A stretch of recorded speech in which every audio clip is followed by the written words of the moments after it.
ஒரு செய்தித்தாளினுடைய முதல் பக்கம் முழுக்க ரஜினிகாந்த் படம் இருக்குன்னு சொன்னா உங்களால நம்ப முடியுதா? ரஜினிகாந்தனுடைய படம் மட்டும் இல்ல, செய்தித்தாளினுடைய பேருமே மாற்றி அமைக்கப்பட்டிருக்கு. அது என்னங்கறத விரிவா பார்க்கலாம்.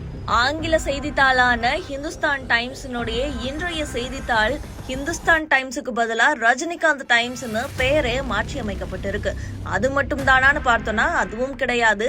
அதனுடைய முதல் பக்கத்துல எந்த செய்திகளும் வெளியிடப்படல. ஆனா அதுக்கு பதில் முதல் பக்கம் முழுக்க ரஜினி படத்தால நிரம்பி இருக்கு.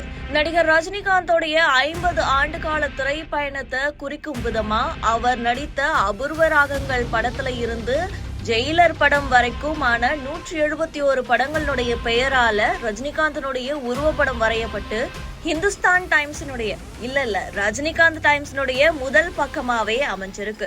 இந்த முதல் பக்கத்தை அமேசான் பிரைம் வீடியோவோட இணைந்து ஹிந்துஸ்தான் டைம்ஸ் நிறுவனம் இத வெளியிட்டு இருக்காங்க. ரஜினிகாந்தனுடைய 50 ஆண்டு கால திரைப்பயணத்தை போற்றும் விதமா வெளியிடப்பட்டிருக்கக்கூடிய இந்த முதல் தாள் ரஜினிகாந்தனுடைய ரசிகர்கள் மத்தியில பெரும் வரவேற்பை பெற்றிருக்கு. இதை பார்த்த ரஜினிகாந்த் அந்த நாளிதழுக்கு நன்றியும் தெரிவிச்சிருக்காரு.